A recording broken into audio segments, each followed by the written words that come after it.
ഇന്നും ഭാരതത്തിൽ മുസ്ലിമീങ്ങളെ രണ്ടായി തിരിക്കുന്നുണ്ട്.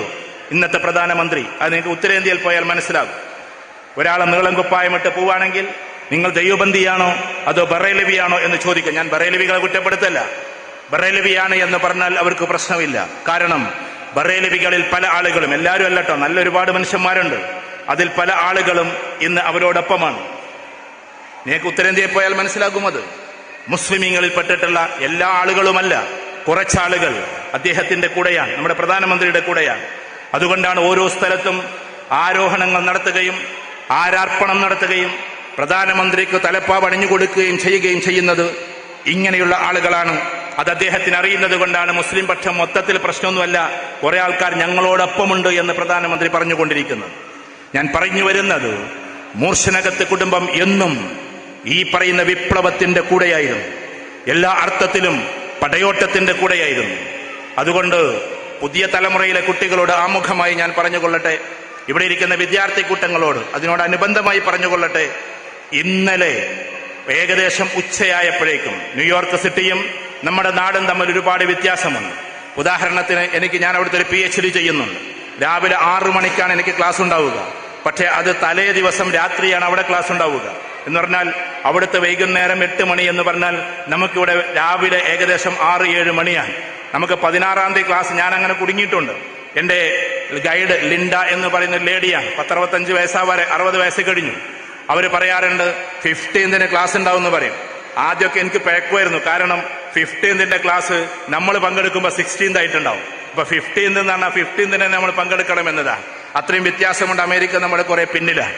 ഇന്നലെ 22,000 വിദ്യാർത്ഥികളെയാണ് US എന്താക്കിയത്, അറസ്റ്റ് ചെയ്തത്. സമരമുഖത്തിന്റെ പോരാളികൾ. US ഏത് യൂണിവേഴ്സിറ്റിയിലെ കുട്ടികളാണെന്നറിയോ? ഞാൻ ഈ വീര്യമുള്ള കുടുംബത്തോട് പറയാം, ഏത് യൂണിവേഴ്സിറ്റിയിലെ, ലോകത്തിലെ ഏറ്റവും ടോപ്പ് യൂണിവേഴ്സിറ്റി എന്ന് അവകാശപ്പെടുന്ന ഹാർവാർഡ് ബിസിനസ് സ്കൂളിലെ കുട്ടികളെയാണ് ഒന്ന് അറസ്റ്റ് ചെയ്തത്. 2ാം സ്ഥാനത്ത് നിൽക്കുന്ന സ്റ്റാൻഫോർഡ് യൂണിവേഴ്സിറ്റിയിലെ കുട്ടികളെയാണ് അറസ്റ്റ് ചെയ്തത്. 3ാം സ്ഥാനത്ത് നിൽക്കുന്ന, അല്ലെങ്കിൽ ടെക്നോളജിയിൽ 1ാം സ്ഥാനത്ത് നിൽക്കുന്ന മസാച്യൂസെറ്റ്സ് ഇൻസ്റ്റിറ്റ്യൂട്ട് ഓഫ് ടെക്നോളജി അഥവാ MIT എന്ന് പറയുന്ന യൂണിവേഴ്സിറ്റിയിലെ കുട്ടികളെയാണ് അറസ്റ്റ് ചെയ്തത്. 34,000-ലേറെ ആളുകൾ ഫലസ്തീനിൽ മരിച്ചൊടുങ്ങിയതിന്റെ, അവിടെ അടക്കം ചെയ്യപ്പെട്ടതിന്റെ പ്രതിധ്വനിയായി 22,000 കുട്ടികൾ ഇന്നലെ അറസ്റ്റ് വരിക്കുകയുണ്ടായി. ഞാൻ പറയുന്നത്, എന്നും പുതിയ തലമുറയിലെ കുട്ടികൾ വിപ്ലവത്തിന്റെ കൂടെയാണ്. അവരൊരിക്കലും അനീതിയുടെ കൂടെയല്ല. ഒരുപാട് ചോദ്യങ്ങൾക്ക് ഉത്തരം കണ്ടെത്തലല്ല. അവിടെ ഒരുപാട് വിദ്യാർത്ഥികൾ ഉണ്ടായതുകൊണ്ടാണ് ഞാൻ പറയുന്നത്. ഒരുപാട് ചോദ്യങ്ങൾക്ക് ഉത്തരം കണ്ടെത്തുന്നതിന്റെ പേരല്ല വിദ്യാർത്ഥിത്വം. പകരം 1000 ചോദ്യങ്ങളുടെ ഉത്തരങ്ങൾ തലയിലേക്ക് അടിച്ചു കയറ്റി 2, 2.5, 3 മണിക്കൂർ കൊണ്ട് അതിനെ വീണ്ടും ഛർദ്ദിക്കുന്നതിന്റെ പേരല്ല വിദ്യാർത്ഥിത്വം. പകരം 1000 ചോദ്യങ്ങളുടെ ഉത്തരത്തേക്കാൾ അപ്പുറം ആൾക്കൂട്ടത്തിൽ വെച്ച് അനീതിക്കെതിരെ ഒരു ചോദ്യമെങ്കിലും ചോദിക്കുന്നതിന്റെ പേരാണ് വിദ്യാർത്ഥിത്വം എന്ന് നമ്മൾ മനസ്സിലാക്കേണ്ടതുണ്ട്. വിദ്യാർത്ഥി അതാണ്. ആൾക്കൂട്ടത്തിൽ വെച്ച് അനീതിക്കെതിരെ ഒരു ചോദ്യമെങ്കിലും ചോദിക്കാൻ നമുക്ക് പറ്റണം. അങ്ങനെയുള്ള വീര്യമുള്ള വിപ്ലവത്തിന്റെ കുടുംബത്തിലാണ് ഇന്ന് ഈ കുടുംബ സംഗമം നടക്കുന്നത്. ഞാൻ പറഞ്ഞു വരുന്നത്, എന്റെ പ്രിയപ്പെട്ട ഇവിടെ ഇരിക്കുന്ന ഓരോ ആളുകളോട് ആദ്യം നമ്മൾ ശ്രദ്ധിക്കേണ്ടുന്ന കാര്യം പറയാം. ഒന്ന്, ഇപ്പൊ വിദ്യാഭ്യാസത്തിന്റെ ഒരു കാലമാണ്. ഈ മൂർശനകത്ത് കുടുംബത്തിൽ ഇനി വിപ്ലവം ഉണ്ടാക്കേണ്ടത് വിദ്യാർത്ഥികളാണ്. നിങ്ങൾ കണ്ടില്ലേ, എല്ലാ പ്രതിപക്ഷവും എല്ലാവരും വല്ലാതെ പ്രയാസപ്പെടുന്ന സമയത്തും ഒരു പയ്യൻ ജർമ്മനിയിൽ ഇരുന്നു കൊണ്ട് ഒരു വലിയ സിസ്റ്റത്തിനെതിരെ ശക്തമായി ആഞ്ഞടിച്ചുകൊണ്ടിരിക്കുകയാണ്. ഒരു വലിയ സിസ്റ്റത്തിനെതിരെ. നിങ്ങൾ എത്ര പേര് കണ്ടു എന്ന് എനിക്കറിഞ്ഞുകൂടാ. അപ്പൊ ഞാൻ പറഞ്ഞു വരുന്നത്, ജർമ്മനിയിൽ ഇരുന്നു കൊണ്ട് ഒരൊറ്റ വ്യക്തി 1000-കണക്കിന് വീഡിയോസും മില്യൺ കണക്കിന് വ്യൂസും ഇന്ന് ഇന്ത്യയിലെ വർഗീയവാദികളായ ആളുകൾക്ക് വല്ലാത്തൊരു പ്രയാസമാണ് അദ്ദേഹം ഉണ്ടാക്കിക്കൊണ്ടിരിക്കുന്നത്.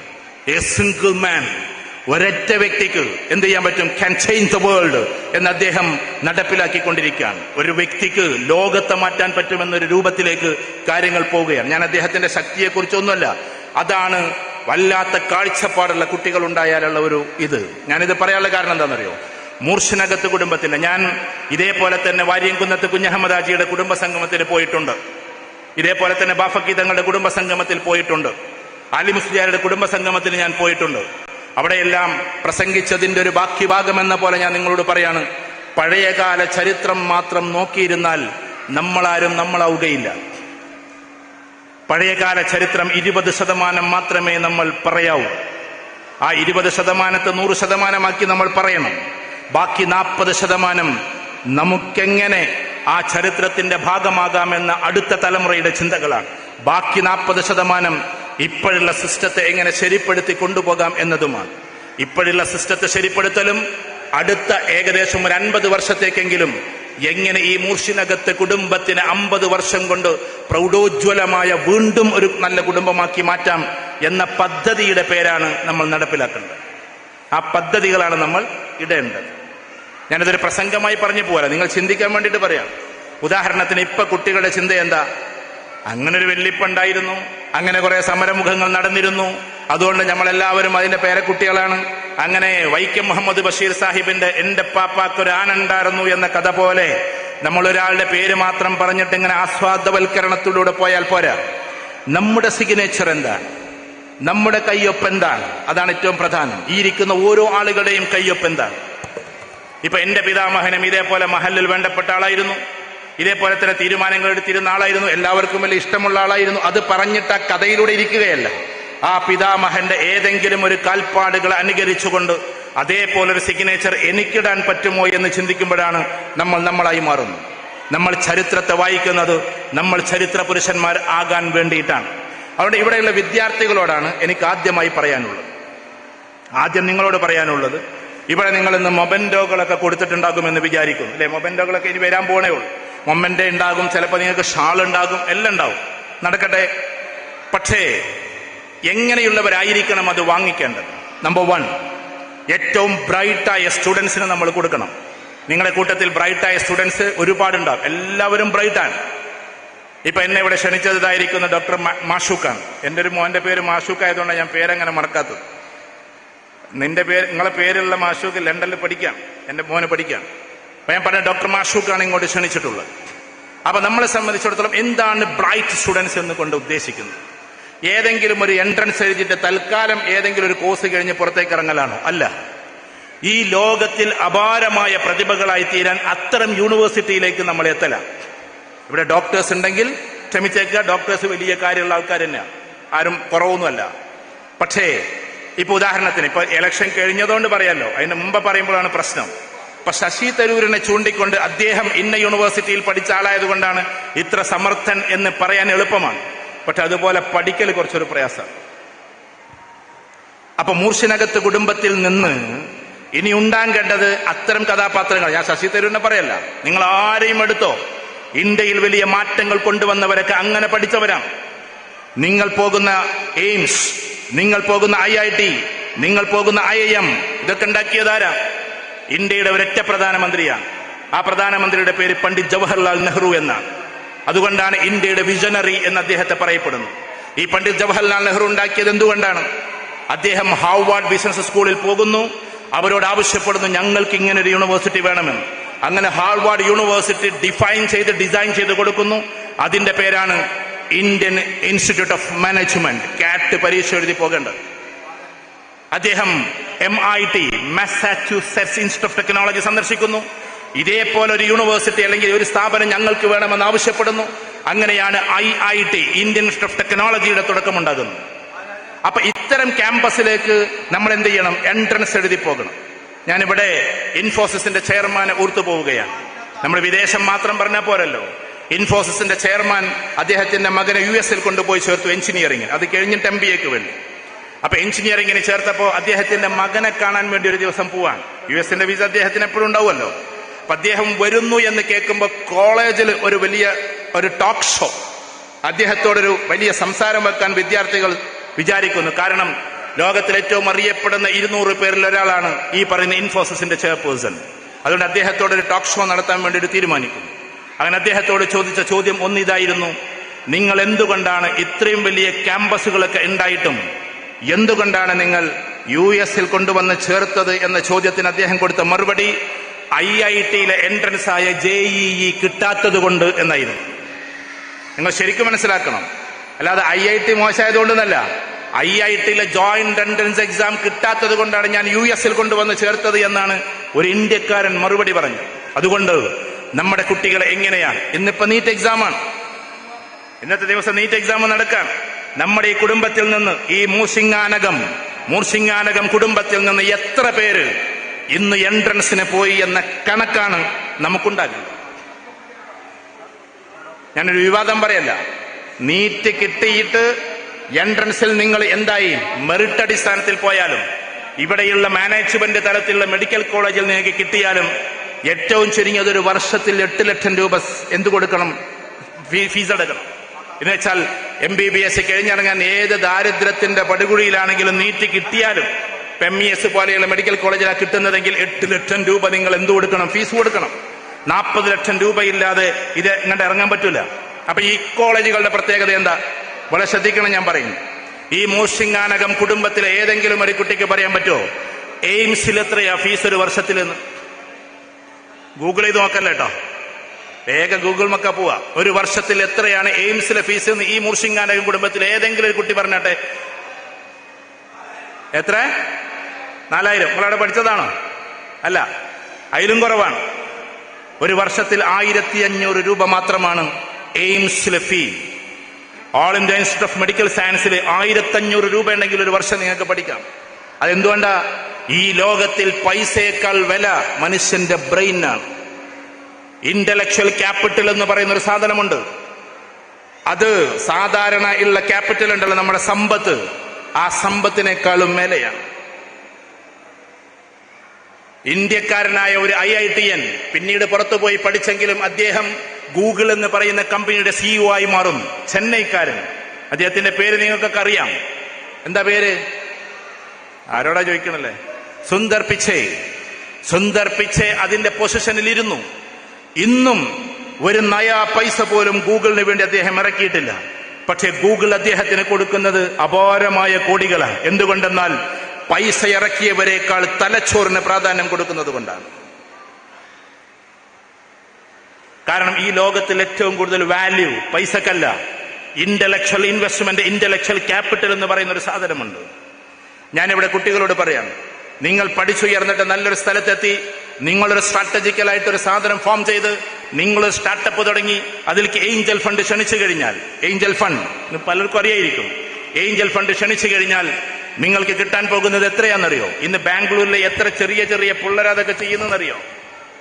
കാരണം ബ്രെയിനിന് കൂടുതൽ പ്രാധാന്യമുണ്ട്. അതുകൊണ്ട് നമ്മുടെ കുട്ടികൾക്ക് തലച്ചോറുണ്ടാക്കി കൊടുക്കുക എന്നത്, ഉള്ള തലച്ചോറിനെ വികസിപ്പിച്ചാൽ മതി. അത് ഏറ്റവും പ്രധാനപ്പെട്ടതാണ്. ഏഞ്ചൽ ഫണ്ട് എന്ന് പറഞ്ഞിട്ടുണ്ടെങ്കിൽ നിങ്ങൾ വിചാരിക്കും പോലെയല്ല 500 കോടി, 1000 കോടി, 2000 കോടിയൊക്കെ തരിക ലോകത്തിലെ മൾട്ടിനാഷണൽ കമ്പനികൾ. കാരണം ഈ സാധനം അവർക്ക് വേണമെന്ന് തോന്നുമ്പോൾ അതിന് നമുക്ക് വേണ്ടത് മാതാപിതാക്കളുള്ള സ്നേഹം കൂടിയാണ്. ഇത് തമ്മിൽ എന്താ ബന്ധം നിങ്ങൾ ചോദിക്കും? മാതാപിതാക്കളുള്ള സ്നേഹവും ഈ ഏഞ്ചൽ ഫണ്ടും തമ്മിൽ എന്താ ബന്ധം? കേരളത്തിൽ അങ്ങനെ ഒരുപാട് ചരിത്രങ്ങളുണ്ട്. ഞാൻ എവിടെയോ സൂചിപ്പിച്ചിട്ടുണ്ട് ഒരു പ്രസംഗത്തിൽ. മലയാള മനോരമ നടത്തിയ യുവ എന്ന് പറയുന്ന ഒരു പരിപാടിയുണ്ട്. അതിൽ ഫസ്റ്റ് റാങ്ക് കിട്ടിയത് ഒരു പയ്യനാണ്. ആ പയ്യന്റെ പ്രത്യേകത എന്താണെന്നറിയോ? എഞ്ചിനീയറിംഗ് കോളേജിലേക്ക് എന്നും തിങ്കളാഴ്ച പോകും, വെള്ളിയാഴ്ച തിരിച്ചു വരും, സാറ്റർഡേ സൺഡേ വീട്ടിലുണ്ടാകും. ആ പയ്യൻ ഒരു ദിവസം പോകുമ്പോ കാലൊടിഞ്ഞിട്ട് വീൽ ചെയറിലിരിക്കുന്ന അമ്മൂമ്മയാണ് കാണുന്നത്. തിങ്കളാഴ്ച രാവിലെ കോളേജിലേക്ക് പോകുമ്പോൾ അച്ഛൻ ജോലിക്ക് പോകും, അമ്മ ജോലിക്ക് പോകും. അതുകൊണ്ട് അമ്മൂമ്മ വീണിട്ട് കാലൊടിഞ്ഞിട്ട് സഞ്ചരിക്കാൻ പോലും പറ്റാതെ ഇരിക്കുകയാണ്. അവൻ അന്ന് KSRTC ബസ്സിൽ തന്റെ എഞ്ചിനീയറിംഗ് കോളേജിലേക്ക് പോകുമ്പോൾ അറിയാതെ ഒന്ന് ചിന്തിച്ചു, എന്റെ അമ്മൂമ്മക്ക് മനസ്സിൽ കരുത്ത് കൊടുക്കുമ്പോൾ ഒരു ചിപ്പ് ഘടിപ്പിച്ചിട്ട് ഒരു 4-5 മീറ്ററെങ്കിലും സഞ്ചരിക്കാൻ പറ്റുന്ന ഒരു കസേരയുണ്ടാക്കാൻ പറ്റുമോ എന്ന്. യുവ, നിങ്ങളൊന്ന് എടുത്തു നോക്ക്. വേറെ ഒരു കുട്ടിക്കും തോന്നാത്ത ചിന്തയുണ്ടായത് അമ്മൂമ്മയോടുള്ള സ്നേഹമാണ്. എന്റെ അമ്മൂമ്മക്ക് സഞ്ചരിക്കാൻ ഒരു വീൽ ചെയർ, അത് ചിപ്പ് ഘടിപ്പിച്ചിട്ട് എങ്ങനെ സഞ്ചരിക്കാൻ പറ്റുമെന്ന്. ഇപ്പൊ ദുബായിൽ മിനിയാന്നല്ല 4 ദിവസം മുമ്പ് പറക്കുന്ന മനുഷ്യനൊക്കെ ആയിക്കഴിഞ്ഞു, നിങ്ങൾ കണ്ടിട്ടുണ്ടാവും. അതുകൊണ്ട് പറക്കുന്ന മനുഷ്യനാണ് ഇപ്പൊ സാധനങ്ങളൊക്കെ കൊണ്ടുവന്ന് കൊടുക്കുന്നത്. ഈ പയ്യൻ വർഷങ്ങൾക്ക് മുമ്പേ അത് ചിന്തിച്ചു. അങ്ങനെ അവൻ അങ്ങനെ ഒരു ചെയർ ഉണ്ടാക്കി. ഇന്ന് ആ പയ്യൻ ജർമ്മനിയിലാണ്. എന്താ കാര്യം എന്നറിയോ? അമ്മൂമ്മക്ക് വേണ്ടി ഉണ്ടാക്കിയിട്ടുള്ള ഈ ചെയർ ലോകത്തിൽ ചർച്ചയായി. യുവ അവന് 1ാം സ്ഥാനം കൊടുത്തു.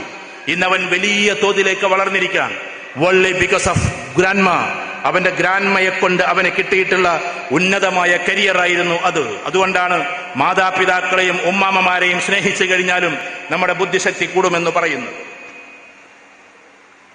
അപ്പൊ ഈ കുടുംബ ബന്ധങ്ങൾ എന്ന് പറഞ്ഞാൽ നമ്മളിങ്ങനെ വെറുതെ ഇങ്ങനെ ഒരു മൊബൈൽ എടുത്തുകൊണ്ട് വീട്ടിലിരിക്കേണ്ടതല്ല. ഞാൻ കുട്ടികളെ ആവേശം കൊള്ളിക്കാൻ വേണ്ടി പറയില്ല കേട്ടോ. എന്നാലും ഈ പുതിയ തലമുറയിലെ കുട്ടികളോട് പറയണം, ഉസ്താദുമാരും വേറുള്ളവരൊക്കെ ഒന്ന് ക്ഷമിക്കണം. കാരണം കുട്ടികളോട് ഒരു സൈക്കോളജിസ്റ്റ് എന്ന നിലയ്ക്ക് ചില ഉദാഹരണങ്ങൾ പറയണം. റൊണാൾഡോയോട് ചോദിച്ചു, നിങ്ങൾക്ക് വേൾഡ് കപ്പാണോ പ്രിയം അതോ സ്വന്തം അമ്മയെ കാണലാണോ പ്രിയം? റൊണാൾഡോ കൊടുത്ത മറുപടി, 1000 തവണ ഞാൻ ലോകപ്പെടുത്താലും എന്റെ അമ്മക്ക് പകരമാകില്ല എന്നതാണ്. വേൾഡ് ഫേമസ് ആയിട്ടുള്ള ഒരാളുടെ മറുപടിയാണ്. അദ്ദേഹം ലോകകപ്പിന് വേണ്ടിയിട്ട് ഈ കളിയൊക്കെ കളിക്കുന്നത്. പോർച്ചുഗലിൽ ജനിച്ചു എന്ന ഒറ്റ തെറ്റേ അദ്ദേഹത്തിനുള്ളൂ. വേറെ ഏതെങ്കിലും രാജ്യത്തിലായിരുന്നെങ്കിൽ ചിലപ്പോൾ അതൊക്കെ എടുക്കുമായിരുന്നേനെ. ഞാൻ അദ്ദേഹത്തിന്റെ വക്താവൊന്നുമല്ല കേട്ടോ. ഞാൻ പറയുന്നത് എന്തെന്ന് ചോദിച്ചാൽ, ഈ പറയുന്നു ലോകകപ്പിനേക്കാൾ തന്റെ അമ്മക്കാണ് ഞാൻ ഏതമ്മയാണെന്നറിയോ? ഏതമ്മയാണ്? ചെറുപ്പം മുതലേ തന്നെ വളർത്താൻ വേണ്ടി പ്രയാസപ്പെട്ടതിന്റെ പേരിൽ ഗർഭത്തിൽ തന്റെ കുട്ടിയെ, അഥവാ റൊണാൾഡോ എന്ന് പേരിടാൻ പോകുന്ന ഈ കുട്ടിയെ കൊന്നുകളഞ്ഞാലോ അബോർഷൻ ചെയ്താലോ എന്ന് തീരുമാനിച്ച അമ്മയാണ്. മൂത്ത 2-3 മക്കളുണ്ടായതിന്റെ പേരിൽ, പ്രാരാബ്ധത്തിന്റെ പടുകുഴിയിലായതിന്റെ പേരിൽ, എന്നിട്ട് ജനിച്ചിട്ട് കുട്ടി പിച്ച വെച്ച് കാണുമ്പോഴേ കാണുന്നത് ഈ അമ്മ അടുത്ത വീട്ടിലേക്ക് തുടപ്പുകാരിയായി പോകുന്നതാണ്. അടുത്ത വീടുകളിൽ വേലയ്ക്ക് പോകുന്ന അമ്മയെ കണ്ടിട്ട് ഈ അമ്മയെ എങ്ങനെയെങ്കിലും സഹായിക്കണമെന്ന ചിന്തയോട് കൂടിയിട്ടാണ് കടലാസ് പന്തുകൾ തട്ടിക്കളിച്ച് അവൻ ഗ്രൗണ്ടിലേക്ക് ഇറങ്ങുന്നത്. ആ റൊണാൾഡോയാണ് ഇന്ന് ഇൻസ്റ്റഗ്രാമിലെ, നിങ്ങളുടെ ഫേസ്ബുക്കിലെ ഒരു പോസ്റ്ററിന് പോലും കോടികൾ വാങ്ങിക്കൊണ്ടിരിക്കുന്നത്. ഓൺലി ബിക്കോസ് ഓഫ് മാ. അവന്റെ അമ്മയ്ക്ക് വേണ്ടിയായിരുന്നു ആദ്യത്തെ ചിന്ത. അതുകൊണ്ട് നമ്മളെക്കുറിച്ച് ഇപ്പോഴും ഏത് ലോകകപ്പിലായാലും അമ്മ ഫോൺ വിളിച്ചാൽ അദ്ദേഹം ഓടിയെത്തും. കാരണം അത് അമ്മയോടുള്ള ഒരു കമ്മിറ്റ്മെന്റാണ്. ഒന്നും നടക്കാത്തടത്ത് നിന്ന് വളർന്നു പോകാൻ പറ്റുമെന്ന് ഈ ഇരിക്കുന്ന ഓരോ കുട്ടികളും ചിന്തിക്കണം. അപ്പൊ ചിലപ്പോൾ നമുക്ക് സാമ്പത്തികപരമായി താഴ്ചയായിരിക്കാം, ഒന്നുമില്ലാത്ത അവസ്ഥയായിരിക്കാം. അതിൽ നിന്നൊക്കെ ഉയർന്നു പോകാൻ പറ്റുമെന്നൊരു ഇന്റൻഷൻ, ഒരു വല്ലാത്ത ഒരു നീയത്ത് നമുക്കുണ്ടാകണം. എന്റെ പ്രസംഗത്തിന്റെ ശബ്ദമോ അല്ലെങ്കിൽ അതോ നിങ്ങൾ വിട്ടേക്ക്. ഞാൻ പറയുന്നത് ആ ഒരു നീയത്തുണ്ടോ നമുക്ക്? ഇവിടെയുള്ള കുട്ടികൾ അങ്ങനെയാകണം. കാരണം ഞാനിത് പറയാൻ കാരണം, ഞാൻ ക്യാമ്പസുകളിൽ ഇഷ്ടം പോലെ പോകുന്ന ഒരാളാണ്. എന്റെ ലൈഫ് തന്നെ ക്യാമ്പസിലാണ് കൂടുതലുള്ളത്. പക്ഷെ കുട്ടികൾക്ക് പഴയതുപോലെ ഒരു പ്രത്യേക ലക്ഷ്യമൊന്നുമില്ല. ചില കുട്ടികൾ ഇങ്ങനെ കൈവെക്കും, എന്താ ചെയ്യേണ്ടത്? Artificial intelligence. എന്നിട്ട് 3 മാസത്തെ കോഴ്സിന് പോവാൻ. അതിനു വേണ്ടിയിട്ട് മീഡിയകളിൽ കുറെ പരസ്യങ്ങൾ. എന്റെ പ്രിയപ്പെട്ട കുട്ടികൾ, ആർട്ടിഫിഷ്യൽ ഇന്റലിജൻസ് എന്ന് പറഞ്ഞാൽ ഒരു അപാര കോഴ്സാണ്. ആ സാധനം നിങ്ങൾ IIT-യിൽ പോയിട്ട് ചെയ്തോ, NIT-യിൽ പോയിട്ട് ചെയ്തോ? അങ്ങനെയുള്ള ക്യാമ്പസിൽ പോയിട്ട് ചെയ്യൂല. എന്നിട്ട് ഏതെങ്കിലും താന്നൂര് കടപ്പുറത്ത് എവിടെയെങ്കിലും ഒരു സെന്റർ നടത്തുന്നുണ്ടോ നോക്കും. ഞാൻ അതിന് കളിയാക്കല്ല കേട്ടോ. അങ്ങനെ ആർട്ടിഫിഷ്യൽ ഇന്റലിജൻസ് നമ്മളെന്ന് പേരിടും. അതൊന്നും മോശമാണെന്ന് ഞാൻ പറയല്ല. പക്ഷെ ഒരു കോർ കോഴ്സ് ചെയ്യണ്ടേ? ഒരു കോർ കോഴ്സാണ് നമ്മൾ ചെയ്യണ്ടേ. അത് ഡിഗ്രിയും PG-യും. ഞാൻ പറയാ, ഈ പറയുന്ന കുടുംബത്തിൽ PG കഴിയാതെ ഒരു കുട്ടിയും പഠനം നിർത്തരുത് എന്ന് ആദ്യമായിട്ട് നിങ്ങൾ ലക്ഷ്യം വെക്കണം. എന്നോട് നിങ്ങോട്ട് വരുമ്പോ മാഷുക്കും അതേപോലെ തന്നെ ഇതിന്റെ പ്രധാനപ്പെട്ട ആൾക്കാരും പറഞ്ഞു. എന്ന് വെച്ചാൽ ഞങ്ങളൊരു ട്രസ്റ്റ് രൂപീകരിച്ചിട്ടുണ്ട്. അത് ഓരോരുത്തരെയും വളർത്തിക്കൊണ്ടുപോകാൻ വേണ്ടിയിട്ടാണ്. അതുകൊണ്ട് ഞങ്ങൾ ഒരുപാട് പദ്ധതികളിലൂടെ തയ്യാറാക്കുന്നുണ്ട്.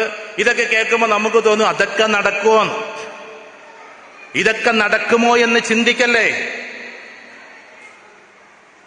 ഇത് നടക്കുമോ എന്ന് ചിന്തിക്കല്ലേ. ബീഹാറിൽ ഒരു പെൺകുട്ടി ഉണ്ടായിരുന്നു.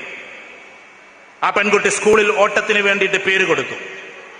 മെലിഞ്ഞ ശരീരമായതുകൊണ്ട് ആ കുട്ടി അന്ന് 1ാം സ്ഥാനത്തെത്തി. കുട്ടിക്ക് ഓട്ടത്തിന് വലിയ പ്രാക്ടീസ് ഒന്നും കിട്ടിയിട്ടില്ല. പക്ഷെ അന്ന് തന്റെ ഇതിൽ ജസ്റ്റ് ഒരു സോക്സ് മാത്രം ഇട്ടിട്ടാ ഓടിയത്. നല്ല ഷൂ ഒന്നും ഉണ്ടായിരുന്നില്ല ഓടാൻ. അത് കഴിഞ്ഞ് 9ാം ക്ലാസ്സിലെത്തിയപ്പോൾ വീണ്ടും ഓട്ടത്തിൽ പങ്കെടുത്തു. ആ കുട്ടിയുടെ ചരിത്രം നിങ്ങളൊന്ന് നോക്കൂ. ആ കുട്ടി 14-ാമത്തെ വയസ്സിൽ 9ാം ക്ലാസ്സിൽ സ്കൂളിലെ ഫസ്റ്റായി, ആ ജില്ലയിലെ ഫസ്റ്റായി. പിന്നീട് തന്റെ 16-ാമത്തെ വയസ്സിൽ ഇന്ത്യയെ പ്രതിനിധീകരിച്ച് ഓടാൻ വേണ്ടിയിട്ട് അവൾ അതിന്റെ മത്സരത്തിൽ എത്തി. മൊത്തം സംസ്ഥാനങ്ങൾ തമ്മിലുള്ള മത്സരം. ആ സംസ്ഥാനങ്ങൾ തമ്മിലുള്ള മത്സരത്തിലും അവൾ ഫസ്റ്റായി. പക്ഷെ ആ മത്സരത്തിൽ പോലും അഡിഡാസിന്റെ ഒരു ഷൂ ഇടാൻ അവളുടെ കയ്യിലില്ലായിരുന്നു. ദാരിദ്ര്യത്തിന്റെ പടുകുഴിയിൽ കഴിയുന്ന ഈ പാവം പെൺകുട്ടി ഒരു വെള്ള ഷൂ ആരൊക്കെയോ കൊടുത്ത പൈസ കൊണ്ട് വാങ്ങിയിട്ട് ആ ഷൂമല് പേരെഴുതി വെച്ചു. അവൾക്ക് ഇഷ്ടപ്പെട്ട ഷൂവിന്റെ പേര് അഡിഡാസ് എന്ന്. അത് ശരിക്കും പെന്ന് പോലെ കട്ടിയാക്കി എഴുതിയിട്ടാണ്. ഒറ്റയടിക്ക് ആൾക്കാർ കണ്ടാൽ അറിയാം ഇത് ഷൂമ പേരെഴുതിയതാണ്. അങ്ങനെ ഉണ്ടല്ലോ. എനിക്ക് ഭയങ്കര ഇഷ്ടം അതൊക്കെ കാണുന്നത്. ചില ഓട്ടോറിക്ഷ പോകുന്നുണ്ടാവും, അത് ഓട്ടോറിക്ഷക്കാരെ കളിയാക്കണ്ട. അവരെ മുമ്പിലും പിമ്പിലും ചിലപ്പം ഓടിയുടെ സിമ്പൽ ഉണ്ടാവും. എനിക്കതൊരു ഇഷ്ടമാണ്, അത് കളിയാക്കല്ല. ഇതേമാതിരി ചിലർ ഫോർച്യൂണർ വാങ്ങും, എന്നിട്ട് അപ്പുറത്തും ഏതിന്റെ വെക്കും, ലെക്സസിന്റെ ഇത് വെക്കും. ആ സാധുവിന് ലെക്സസ് വാങ്ങാൻ പറ്റാത്തതും വെച്ച് പോയിക്കോട്ടെ, ഇനിയിപ്പോ എന്താ കുഴപ്പം? കമ്പനികൾ പ്രശ്നമില്ലാത്തോളം കാലം അങ്ങനെ പോയിക്കോട്ടെ. ഇതേപോലെ ഈ പാവം പെൺകുട്ടി ഷൂവിൽ അഡിഡാസ് എന്ന് എഴുതി. അവസാനം ലോകത്തിലെ കോമ്പറ്റീഷൻ ഇന്ത്യയെ പ്രതിനിധീകരിച്ച് അണ്ടർ 18 18 വയസ്സിൽ താഴെയുള്ള ആള് ഫസ്റ്റ് റാങ്ക് കിട്ടാൻ വേണ്ടിയിട്ട് ഇന്ത്യയുടെ ഓട്ടക്കാരിയായി പങ്കെടുത്തു. അതിലും അവർക്ക് 400 മീറ്ററിൽ 1ാം സ്ഥാനം കിട്ടി. അന്ന് അവളിട്ടിരുന്ന ഷൂ അഡിഡാസിൻ്റെത് ആരോ സമ്മാനിച്ചതായിരുന്നു. അഡിഡാസിൻ്റെത് ആരോ കൊടുത്തതിന്റെ പേരിൽ അതിന്റെ ഒരു ആവേശമുണ്ടായി. ഇന്ത്യയിലെ ഏറ്റവും വലിയ ഓട്ടക്കാരി എന്ന് മാത്രമല്ല, ലോകത്തിൽ അണ്ടർ 18 18 വയസ്സിൽ താഴെയുള്ള 400 മീറ്റർ ഇത്രമാത്രം നടത്താൻ കഴിയാത്ത ആ റാങ്ക് മെഡലിസ്റ്റായി, ആ ഗോൾഡ് മെഡലിസ്റ്റായി അവൾ മാറി. അന്ന് ഈ കഥകളൊന്നും അറിയാതെ അഡിഡാസ് അവളെ സമീപിക്കുകയാണ്. ഞാൻ കഥയുടെ ടെസ്റ്റ് അവിടെയാണ്. അഡിഡാസ് കമ്പനി അവളെ സമീപിക്കുകയാണ്. എന്നിട്ട് ചോദിച്ചു, മോളെ, ഇന്ത്യയുടെ അഡിഡാസിന്റെ അംബാസഡർ ആകാൻ നീ തയ്യാറാണോ? ആ കുട്ടി ഒരുപാട് കരഞ്ഞു, ഒരുപാട് വിതുമ്പി. ഒരു ഷൂ വാങ്ങാൻ പോലും പൈസയില്ലാതെ ലോകത്തിന്റെ നെറുകയിലെത്തിയിട്ടും അഡിഡാസ് കമ്പനി ഇങ്ങോട്ട് ക്ഷണിച്ചിരിക്കാൻ അവൾ അറിയാതെ പറഞ്ഞു, ഞാൻ ആയിക്കോളാം. 18 വയസ്സിൽ താഴെയുള്ള ആ കുട്ടി അംബാസഡർ ആകുമ്പോൾ അറിയില്ലായിരുന്നു വെറും അംബാസഡർ എന്നൊരു പേരേ ഉണ്ടാവുള്ളൂ. അന്ന് മുതൽ അഡിഡാസ് ഷൂ ഇറക്കി തുടങ്ങി. ആ ഷൂവിന്റെ പേര് ഹിമാദാസ് എന്നായിരുന്നു. അഥവാ ഈ കുട്ടിയുടെ പേരാണ് പിന്നെ ആ ഷൂവിനിട്ടത്.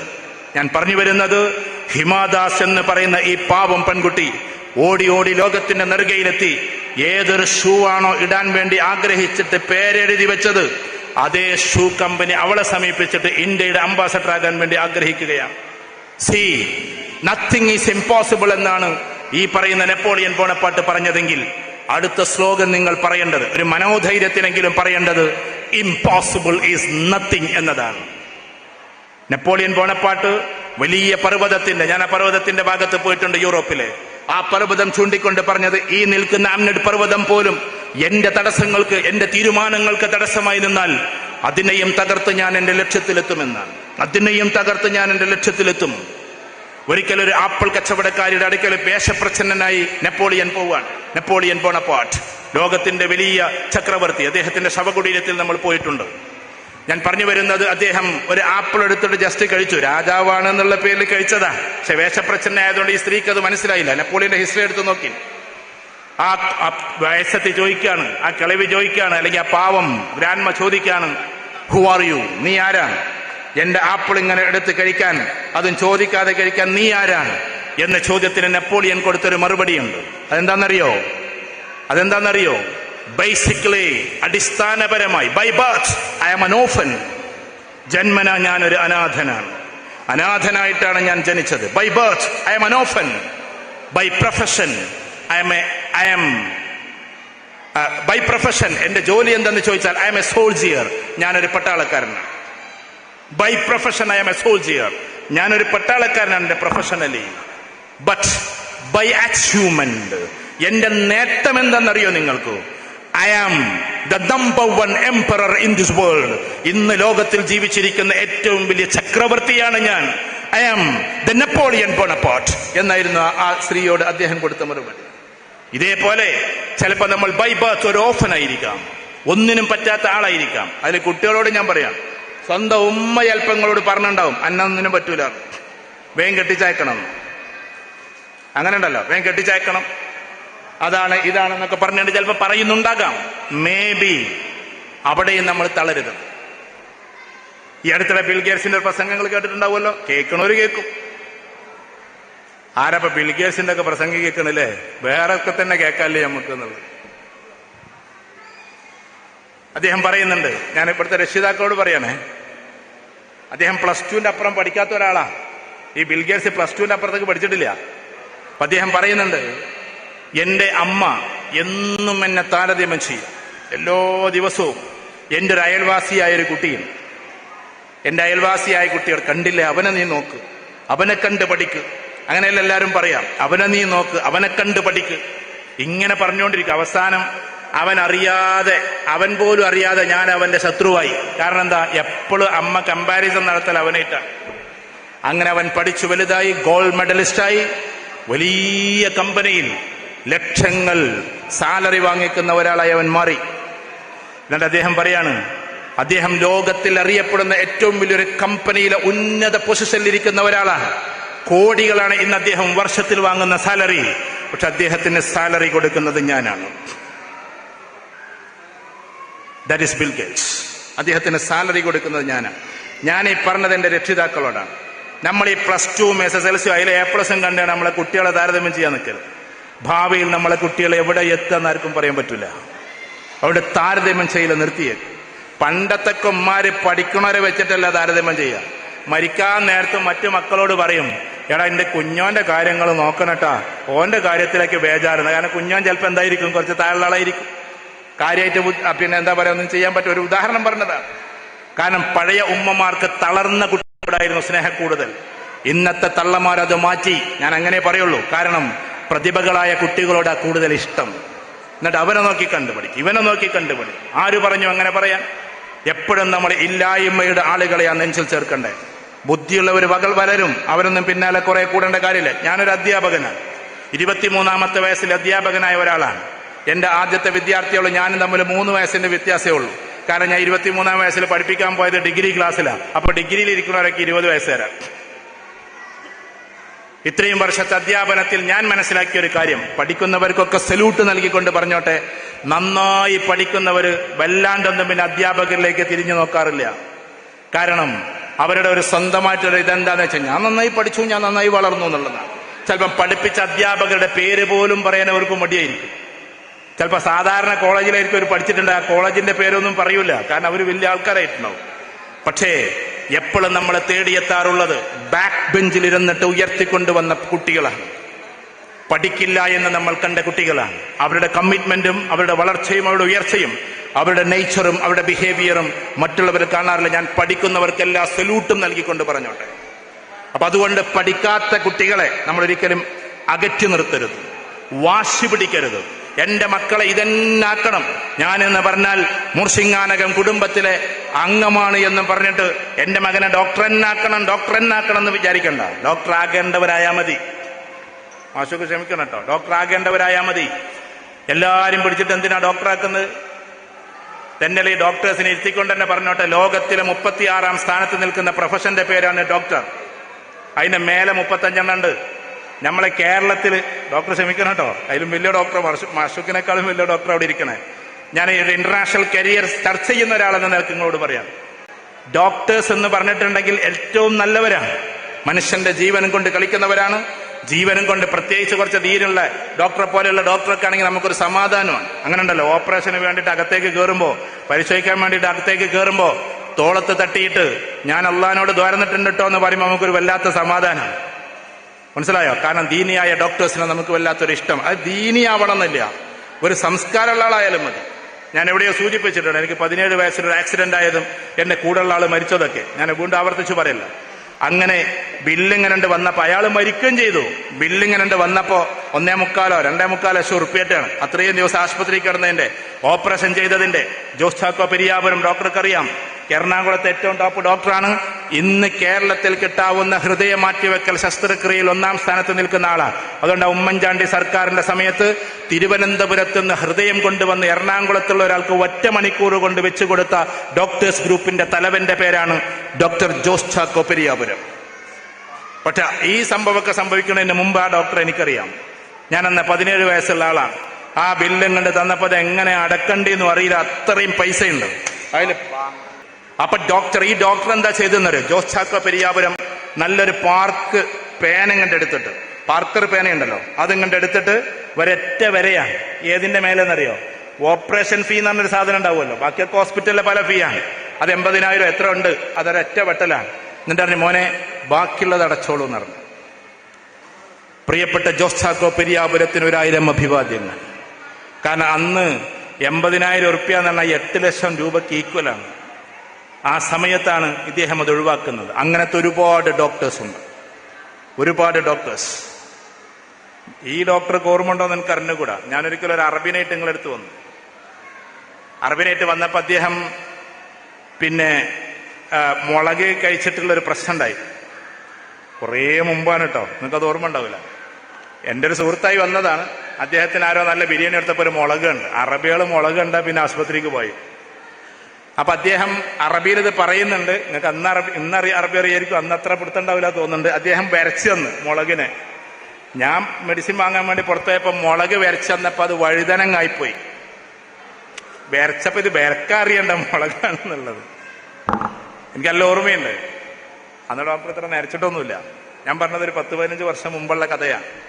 നിങ്ങൾ ആ വെന്നിയൂരിലെ ഹോസ്പിറ്റലിലെ മോഡേൺ ഹോസ്പിറ്റൽ അതിൻ്റെ അകത്ത് അന്ന് അറബ്സ് ഇങ്ങനെ വരുമായിരുന്നു പല ഭാഗത്തു നിന്നൊക്കെ അവിടുത്തെ.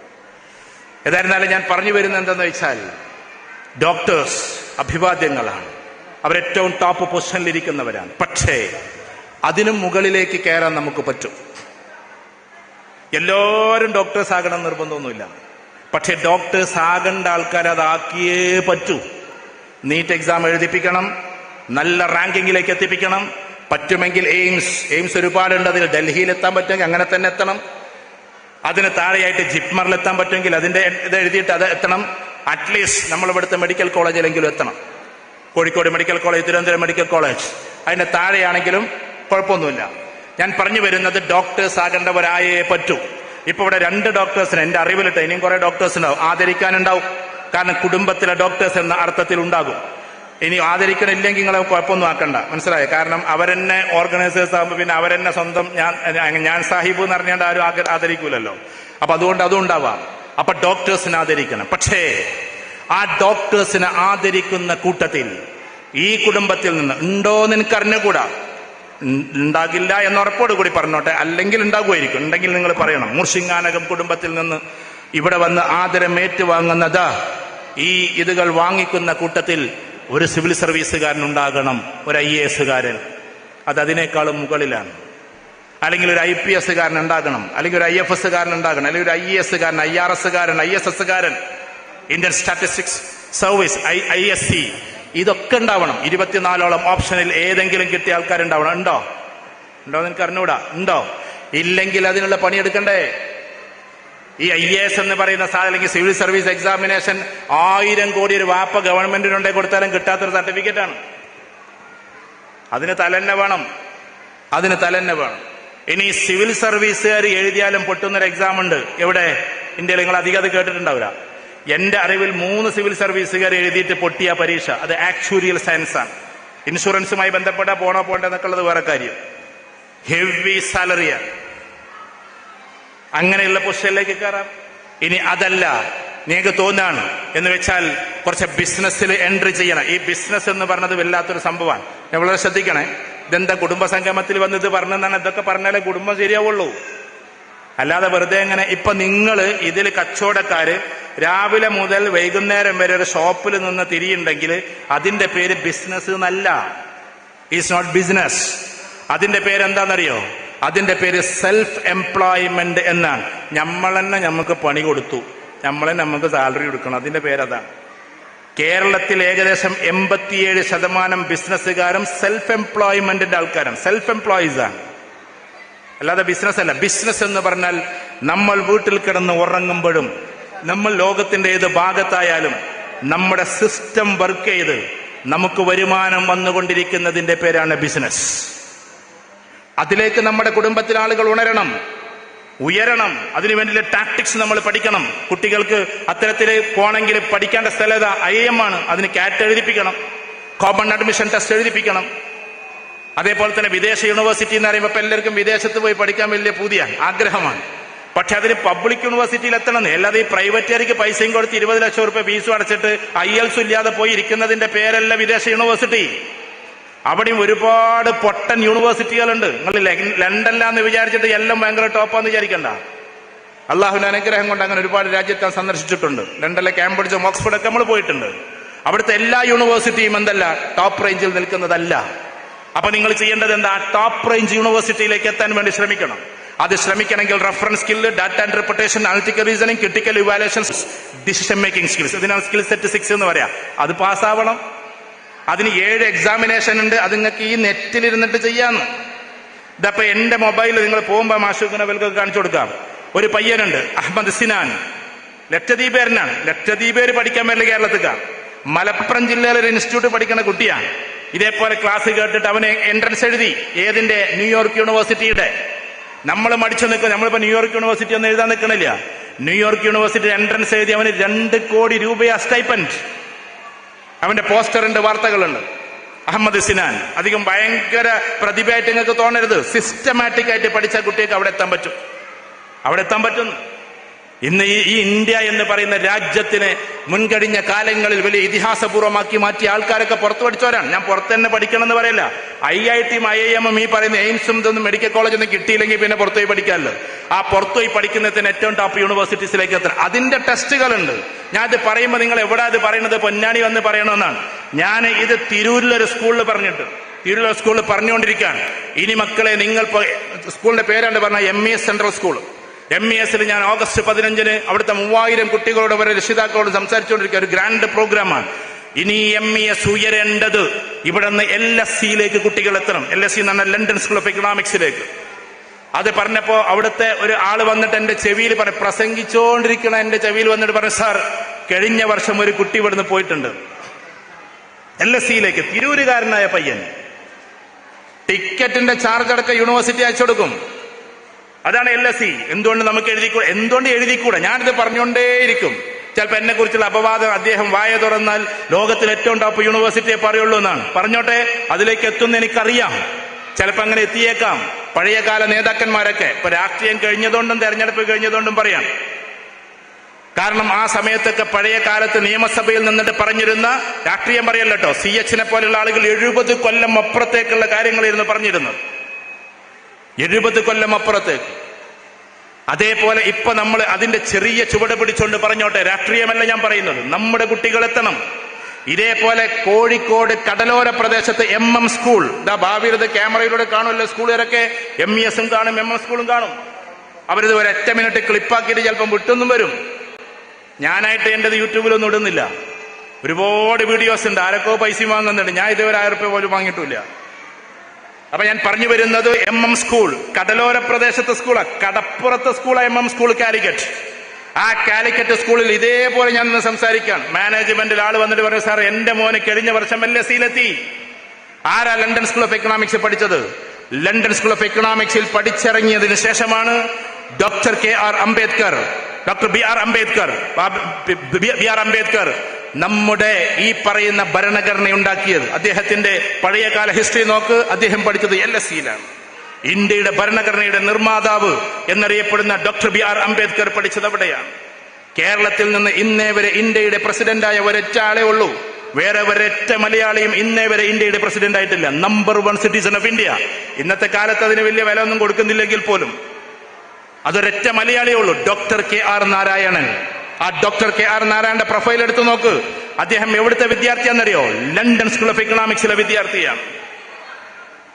ഒരു കാലഘട്ടത്തിൽ, ഇനിയിപ്പോ മറ്റൊരുതും പറയാമല്ലോ, ഒരു കാലഘട്ടത്തിൽ ഇന്ത്യയിൽ വലിയ ബുദ്ധിരാക്ഷസനായി മാറി ഒരുപാട് ഇടപെടലുകൾ നടത്തിയിട്ടുള്ള ജ്യോതി ബസു, അത് അദ്ദേഹം ഏതിന്റെ പുത്രനാണെന്നറിയോ? ലണ്ടൻ സ്കൂൾ ഓഫ് എക്കണോമിക്സിന്റെതാണ്. ലണ്ടൻ സ്കൂൾ ഓഫ് എക്കണോമിക്സ് പോകുമ്പോൾ ഇവരുടെ പിക്ചേഴ്സ് അവിടെ വെച്ചിട്ടുണ്ട്. ലോകത്തിൽ ഇമ്പാക്ട് ഉണ്ടാക്കിയിട്ടുള്ള ഞങ്ങളുടെ അലൂമിനീസ് എന്ന് പറഞ്ഞിട്ട്. അതുകൊണ്ട് എന്റെ പ്രിയപ്പെട്ടവരോട്, എന്തുകൊണ്ട് നമുക്ക് എഴുതിക്കൂടാ? ഈ കാണുന്ന ഇവിടെ ഇത് എഴുതാൻ വലിയ പണിയൊന്നുമില്ല. നമ്മൾ അതിന്റെ ട്രാക്കിൽ പഠിക്കണം, എഴുതണം, കിട്ടിയില്ലെങ്കിലും പോട്ടെ.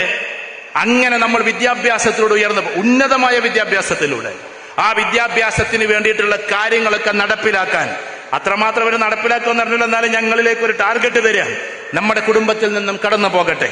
പഴയ കാലത്ത് ബ്രിട്ടീഷുകാർക്ക് എതിരെ വക്കീലന്മാരെ വെച്ചിട്ട് വാദിച്ചിട്ട് വിജയിച്ചിട്ടുള്ള ഒരു തറവാടിയുണ്ടല്ലോ നിങ്ങളുടെ മുൻഗാമി. അദ്ദേഹത്തിന്റെ പിൻഗാമികൾ ഒറ്റക്കിനി നാളെയുടെ ലോകത്തോട് വാദിക്കുന്ന ആളുകളായിട്ട് മാറട്ടെ. ആ ഒരു അവസ്ഥയിലേക്ക് നമ്മുടെ കുട്ടികൾ എത്തിക്കണമെങ്കിൽ ഉന്നത വിദ്യാഭ്യാസം നമ്മുടെ കുട്ടികൾക്ക് കൊടുക്കണം.